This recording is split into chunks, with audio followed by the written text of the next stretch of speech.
The room was silent. Every leader of Earth sat in their chairs, watching the large screen on the wall.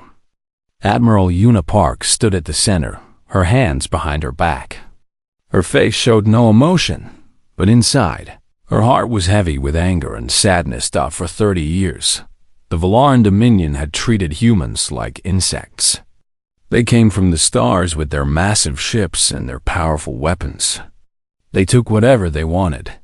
They stole Earth's resources. They captured humans and forced them to work in terrible mines on distant moons. When humans asked for peace, the Valarans laughed. When humans begged for mercy, the Valarans killed more. Una had tried everything. She had sent 17 groups of diplomats to talk peace. 17 times, those brave men and women never came back alive. Some returned in metal boxes. Others simply disappeared forever. "This is our last warning," Una said into the communication device. Her voice traveled across space to the Valoran High Commander named Dreth. "Remove your ships from Mars. Free our people from your prison colonies. You have 30 days. She ended the message and turned to face the council. "Do you think they will listen?" asked General Sun Wuhan. He was an old soldier with gray hair and tired eyes. He had fought against the Valarans since he was a young man. "No," Una replied honestly. "They will not listen. They have never listened. But we must give them this final chance. When we act, the galaxy must know that we tried peace first." The response from Dreth came faster than anyone expected. Within 6 hours, every screen on Earth showed the same horrible message. The Valaran commander appeared on the screen, his pale blue skin and black eyes showing nothing but disgust for humanity. "You dare to threaten the Dominion?" Dreth said, laughing. "You are nothing but animals. You exist because we allow it. And to remind you of your place, I have ordered something special." The image changed. It showed a prison camp on Callisto, one of the moons of Jupiter. Thousands of human prisoners stood in lines. Valaran soldiers walked behind them with weapons raised. Una's blood turned cold. 10,000 of your kind will die today," Dreth announced. "This is what happens when animals forget their place." The weapons fired. Bodies fell. The screaming lasted for several minutes before silence returned. Across Earth, people watched in horror. Some cried. Some screamed in rage. Some fell to their knees in despair. Captain Taiho Kim stood on the outer defense station near Saturn. He watched the same footage on his personal screen. His hands shook. His vision blurred with tears. Among those 10,000 prisoners was his younger sister, Somi. She was only 19 years old. She had been captured 2 years ago during a Valaran raid. Now she was gone. Taiho closed his eyes. He remembered her smile, her laugh, the way she used to make fun of his serious attitude. She had wanted to be a teacher. She had dreams. She had a future. The Valarans took everything. When Taiho opened his eyes again, something had changed inside him. The sadness was still there, but it was buried under something harder, something colder. He would make them pay. Every single one of them. Back on Earth, General Sun Wuhan walked into a secret room beneath the military headquarters. Only 12 people in the world knew this room existed. Inside, screens covered every wall, showing hidden bases scattered across the solar system. "Activate Protocol Omega," Han ordered. A young officer looked at him with wide eyes. "Sir, are you certain? Once we begin, there is no going back."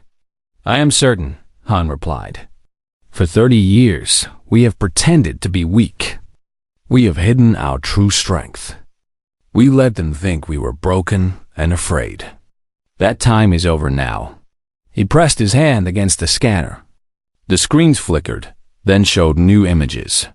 Thousands of warships, hidden in asteroids, buried under ice moons, concealed in deep space stations. Ships that the Valorans knew nothing about. "The galaxy thinks humans are simple creatures," Han said quietly. They think we only learned to travel among the stars a few hundred years ago. They forget something important. Before we looked up at the stars, we spent thousands of years fighting each other. Every war, every battle, every weapon we ever made, we have improved and perfected. He looked at the fleet on the screens. The Valorans have conquered 47 species. They have never lost a war. But they have never faced a species like us. They have never faced a people who turned war into an art. On the distant planet of Valora Prime, High Commander Dreth celebrated his victory. He drank expensive wine and laughed with his officers.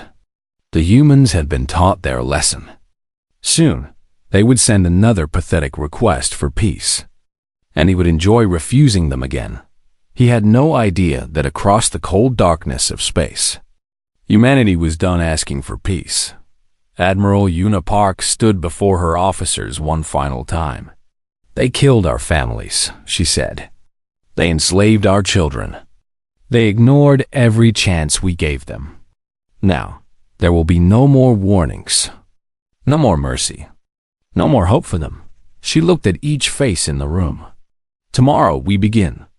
And we will not stop until the Valoran Dominion is nothing but ash and memory. The officers saluted. In their eyes burned the same fire that burned in Yuna's heart. The sleeping giant had awakened, and it was angry. Deep inside the frozen asteroid of Ceres, engineer Minji Lee pressed the final button. Lights that had been dark for 20 years suddenly came alive. Machines that had been sleeping began to hum with power. The ground beneath her feet vibrated as enormous engines started their awakening cycle. Minji was 35 years old. She had spent her entire adult life building these ships in secret. Her parents had worked on the same project before her. They died believing they would never see the day when humanity would fight back. But Minji was going to see it. She was going to be part of it. All ships reporting ready, said her assistant, a young man named Hyunwoo Jiang. His voice shook with excitement and fear. 12,000 warships online. Weapons charged. Crews standing by. Minji smiled for the first time in weeks. Send the signal. Tell Admiral Park that the fleet is awake. Across the solar system, similar scenes played out. On Europa, hidden beneath the thick ice, 2,000 ships rose from their secret docks. On Titan, camouflaged inside enormous caves, another 3,000 vessels powered their engines. In the asteroid belt, scattered among millions of rocks, 7,000 more warships prepared for war. The Valorans had no idea. Their spy satellites watched Earth and saw only a broken planet with a small defense force. They did not look at the asteroids. They did not scan beneath the ice moons. They believed humans were too primitive to hide anything from them. That arrogance would cost them everything. Commander John Ho Bei stood on the bridge of his flagship, the Vengeance of Earth. He was 42 years old. A career soldier who had lost his wife and son to a Valoran slave raid 5 years ago. Every night, he dreamed of their faces. Every morning, he woke up with hatred in his heart. First strike fleet ready to move, his communications officer reported. Then let us move, Junho replied. Target the Valoran outpost on Titan. We take it first. The fleet emerged from the asteroid belt like ghosts appearing from darkness. 500 warships moved in perfect formation, their black hulls almost invisible against the emptiness of space. The Valorans had outposts throughout the solar system, but they were small forces meant to watch, not to fight. The garrison on Titan detected the human fleet too late. Their commander, a young Valoran officer named Keth, sent a desperate message to High Commander Dreth. But the battle was over before any response could come.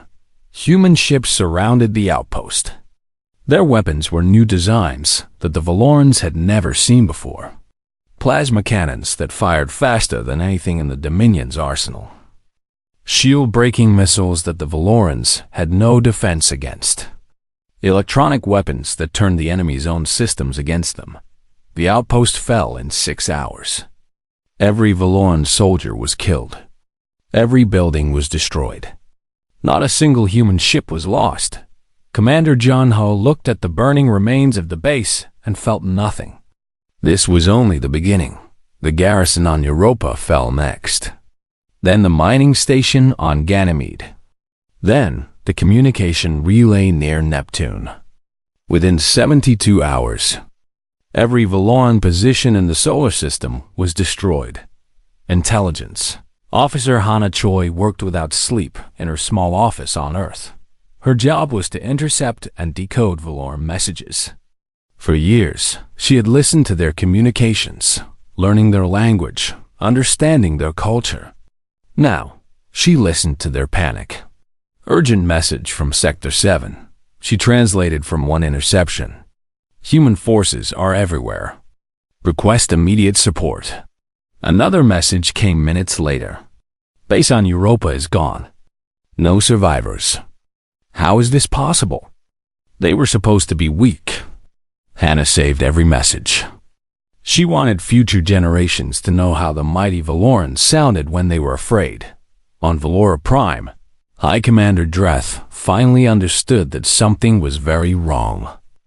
The humans were not begging for peace. They were not sending diplomats.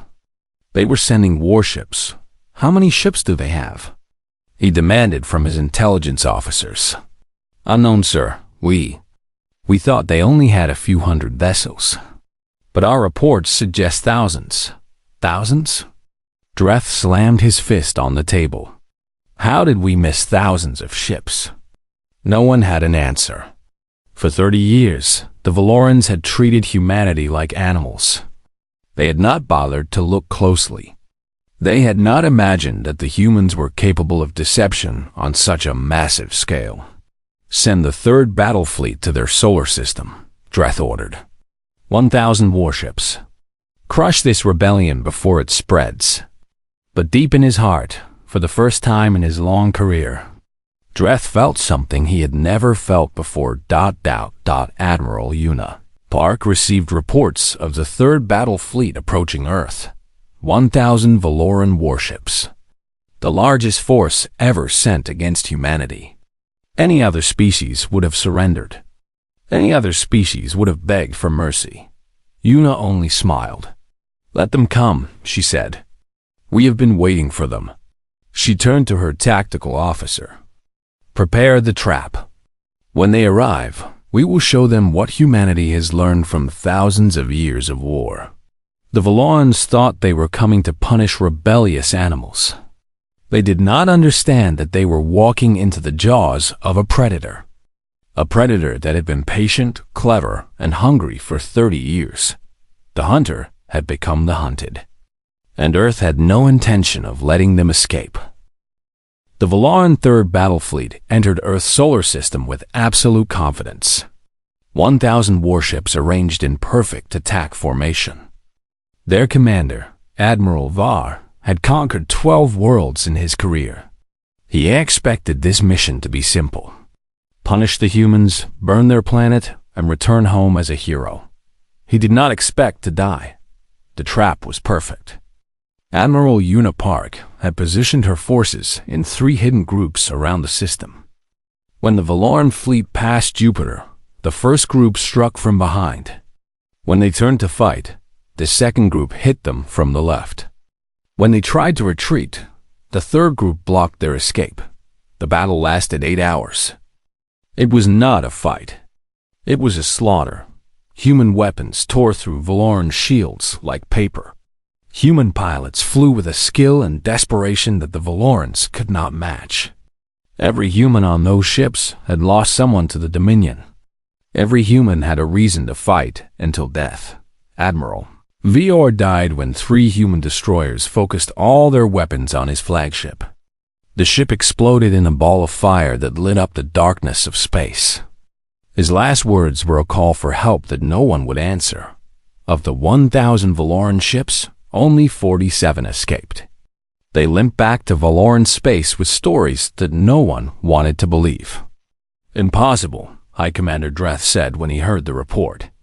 The humans cannot defeat our fleet. They are primitives. But the evidence was clear. The third battle fleet was gone, and the humans were not stopping. Admiral Unipark divided Earth's forces into 7 hunter groups. Each group had a single mission: destroy everything the Valorans needed to survive.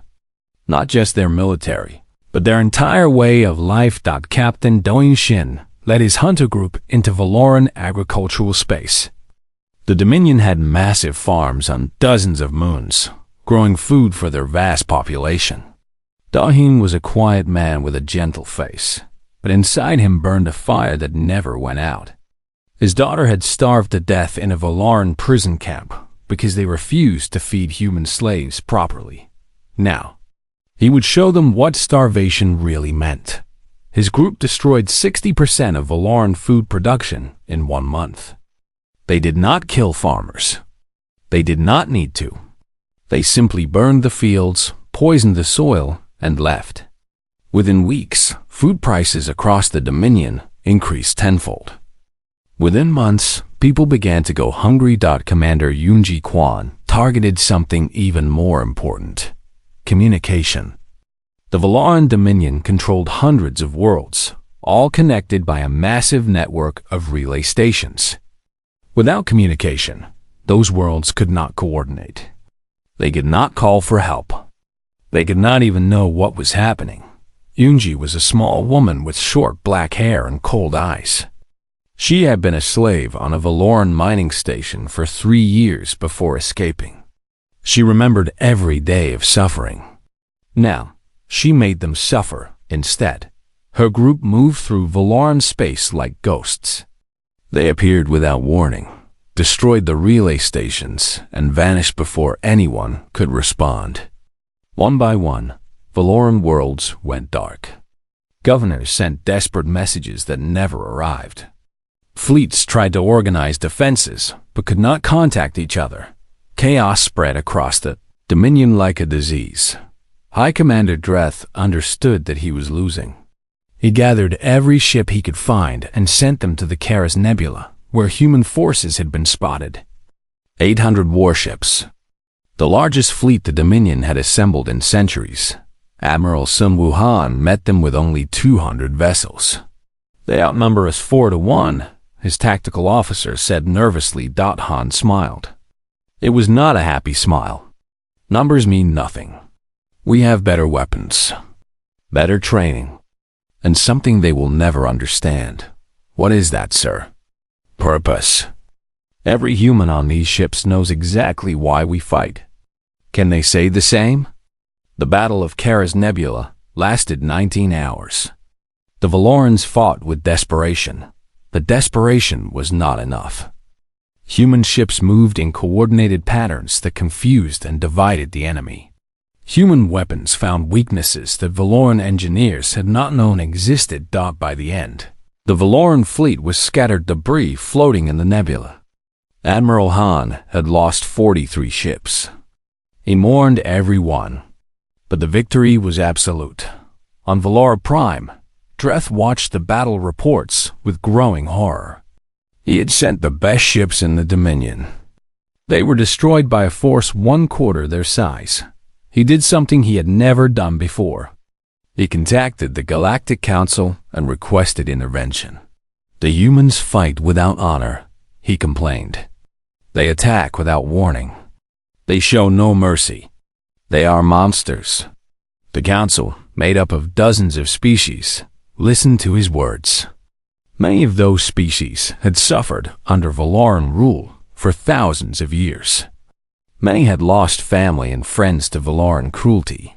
Counselor Veth of the Moran species spoke for them all. You showed humanity no mercy for 30 years, he said. You killed their diplomats. You enslaved their children. You laughed at their suffering. Now you ask us to save you from them? Veth's old face showed no sympathy. You were their teachers, High Commander. You taught them everything they know about cruelty. Did you expect them to learn compassion from you? The Council refused to help. The Dominion was alone, and the humans were coming. Valora Prime had never been attacked. In 12,000 years of history, no enemy had ever reached the homeworld.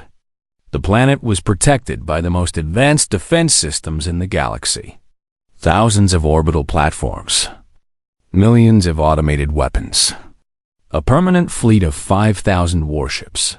Admiral Una Park looked at the holographic map of those defenses and felt nothing but calm determination. Others might see an impossible target. She saw a challenge worthy of humanity's vengeance. Project Songbird is ready, reported tech specialist Nario. She was young, only 26, but she was the most brilliant programmer humanity had ever produced. Her father, Dr. Jiwon Kang, had designed Songbird before the Valorans murdered him 10 years ago. Nari had spent a decade completing his work. Songbird was not a weapon in the traditional sense. It was a virus, but not one that affected living things. It attacked computer systems. The Valorans had built their entire civilization on interconnected technology. Every defense platform, every ship, every weapon was connected to a central network. Songbird would turn that connection into a weakness. Upload it when we are in range. Una ordered. The combined human fleet approached Valora Prime, 9,000 warships. Every vessel humanity had. This was the final battle. Victory or extinction. There would be no retreat, no second chance. High Commander Dreth watched the approaching fleet from his command center on the surface. Fear twisted in his stomach, but he refused to show it. He had ruled the Dominion for 40 years. He would not show weakness now. Activate all defenses, he commanded. No human ship will survive. The orbital platforms powered up. Thousands of weapons targeted the human fleet. Automated defense systems prepared to fire Dodd. Then Nario uploaded Songbird. The effect was immediate and devastating. Defense platforms stopped targeting humans and began firing at each other. Automated weapons went blind, shooting at empty space. Ship systems crashed and rebooted in endless loops. Communication networks filled with garbage data. Dreth stared at his screens in disbelief. His perfect defenses were destroying themselves. What is happening? He screamed at his officers. Fix it now. No one could fix it. Songbird spread through every connected system on the planet. By the time Valoran technicians understood what was happening, 90% of their defenses were offline. The human fleet struck like a hammer. Admiral Una led the attack personally from her flagship. Captain Taiho Kim commanded the assault group that targeted the orbital shipyards. Commander Junho Bei led the forces that destroyed the planetary defense batteries. Commander Yoonji Kwan guided her ships to eliminate the communication centers. The battle for Valora Prime lasted 3 days. 3 days of fire and destruction unlike anything the galaxy had ever seen. Human ships poured weapons fire onto military targets with relentless precision. Valoran defenders fought with desperate courage, but they were outmatched at every turn. On the second day, High Commander Dreth tried to escape. He boarded his personal vessel, a fast ship designed to outrun anything in space. He planned to flee to the outer colonies and rebuild his forces. Captain Taiho Kim was waiting for him. Taiho had tracked Dreth's movements for months. He had studied the commander's habits, his fears, his escape plans. When Dreth's ship launched from the surface, Taiho's destroyer was already in position. High Commander Dreth, Taiho broadcast on all channels. My name is Taiho Kim. You do not know me. But you killed my sister, Somi. She was 19 years old. She was on Callisto when you ordered the execution of 10,000 prisoners. Dreth's ship tried to run. Taiho easily kept pace. She wanted to be a teacher, Taiho continued. She loved music. She laughed at my jokes even when they were not funny. She was kind and gentle and good. And you murdered her like she was nothing. Dreth's voice came through the communication system. Please, I was following orders. I can give you information, wealth, power, whatever you want. Taiho felt nothing but cold emptiness. Earth gave you chances, he replied. 17 diplomats, 30 years of patience. We begged for peace. We pleaded for mercy. You laughed at us. He powered his weapons. Now, we are done begging. Dreth's ship exploded in a flash of light. Taiho watched the debris scatter into space and waited to feel satisfaction. It never came. Killing Dreth would not bring Somi back. Nothing would. But at least she was avenged. On the surface of Valora Prime, the military infrastructure burned. Every warship factory, every weapons depot, every training facility. Human forces destroyed them all with methodical efficiency, but Admiral Unipar gave strict orders about civilian areas. Schools, hospitals, homes, these were not to be touched. When a pilot accidentally damaged a residential building, Una personally reprimanded him. We are not them, she told her commanders. They killed innocent people for pleasure. They murdered children for sport.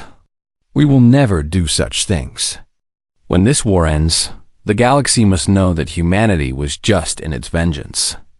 We punished the guilty. We protected the innocent. That is what separates us from monsters. After 3 days, the battle ended. Valora Prime's military power was broken completely. The planet that had ruled the galaxy for thousands of years was now defenseless. Admiral Unipark broadcast a message to the surviving Valoran population. Your war is over. Your leaders who chose violence are dead. Your military is destroyed. But your people, your families, your children, they will not be harmed. Rebuild your lives. Learn from this lesson. And never, ever threaten humanity again. She ended the broadcast and looked at the burning remains of what was once the most powerful force in the galaxy. They had done it. Earth had won. The Valoran Dominion did not die in a single day. It crumbled slowly, like a building with its foundation destroyed. Without their military, without their leadership, without their ability to threaten and control, the empire fell apart piece by piece. Colonies that had obeyed out of fear now declared independence. Species that had been conquered for centuries rose up against their Valoran masters. Governors who had ruled with cruelty were overthrown by their own people. Within 6 months, the Dominion that had controlled 3 galaxies was nothing but a memory dot, and in its place, something new was born. 43 species sent representatives to Earth. These were the peoples who had suffered most under Valoran rule. They came with gifts and words of gratitude. They came with requests that surprised everyone. Protect us, begged the ambassador of the Moran species. We saw how you fought. Fiercely, terribly, without mercy to your enemies. But we also saw how you spared the innocent. How you punished only those who deserved punishment. We have never seen such power combined with such control. The Jeth species asked the same thing. So did the Voran, the Keth, the Naelan, and dozens more. They did not want humans as conquerors. They wanted humans as guardians. Admiral Unipark, now the most respected leader on Earth, thought long about these requests. She remembered the war. She remembered the anger. She remembered how easy it would be to become like the Valarans, ruling through fear instead of respect. We must be careful, she told the United Earth Council. Power can change people. It can make the good become evil. If we become protectors of the galaxy, we must never forget who we are. We must never become what we destroyed. After much discussion, the Council agreed to form the Human Protectorate. Not an empire. Not a dominion. A protectorate. Humans would defend those who could not defend themselves. They would stand against tyranny wherever it appeared. But they would not rule. They would not conquer. They would not force their ways on others. Ambassador Sujin Yu was chosen to represent humanity before the Galactic Council. She was a small woman with gray hair and a gentle voice, but she carried the authority of an entire species behind her. She stood before the assembled representatives of hundreds of worlds. Some watched her with admiration. Some watched with fear. A few watched with hatred. These were the species who had supported the Valorans. "We did not seek war," Sujin began. "For 30 years we tried peace. We sent diplomats. We offered friendship. We asked only to be left alone to live our lives." She paused, letting her words sink in. "Our diplomats were murdered. Our colonies were raided. Our people were enslaved. Our children were taken from their families and worked to death in mines and factories. Still, we tried peace. Still, we hoped that reason would overcome cruelty." Her voice grew harder. "Then they killed 10,000 of our people in one day. Not soldiers, not warriors. Innocent men, women, and children, executed because we dared to ask for mercy." She looked at each representative in turn. "Let this be a lesson to the galaxy. Humans are patient.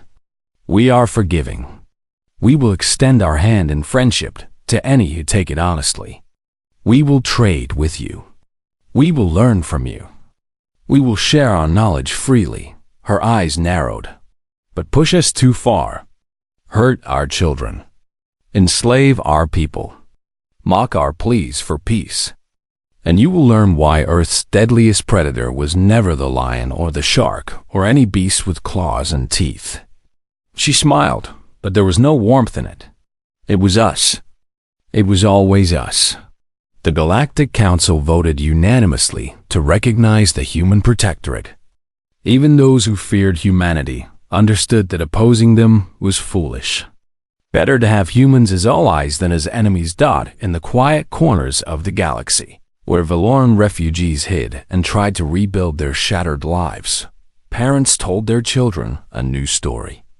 A warning passed from generation to generation. "Wake any beast but the one called human," they whispered. "For others bite when threatened. But humans remember." And humans return. 10 years passed.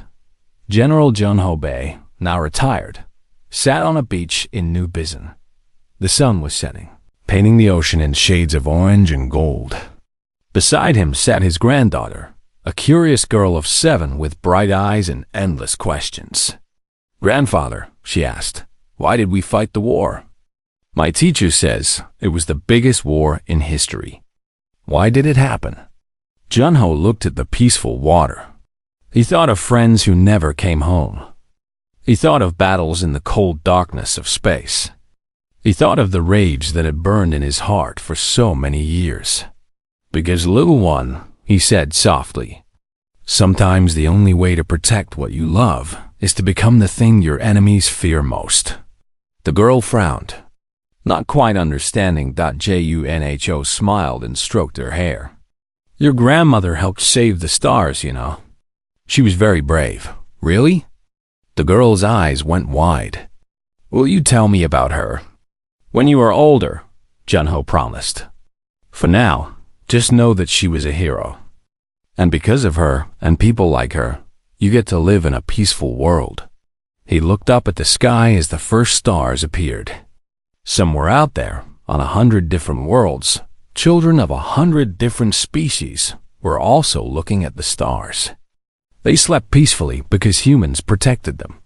They lived without fear because Earth had kept its promise. Humanity had been pushed too far. They had suffered too much. And when they finally struck back, they changed the galaxy forever. But they never forgot the lesson. Power without control was tyranny. Strength without mercy was cruelty.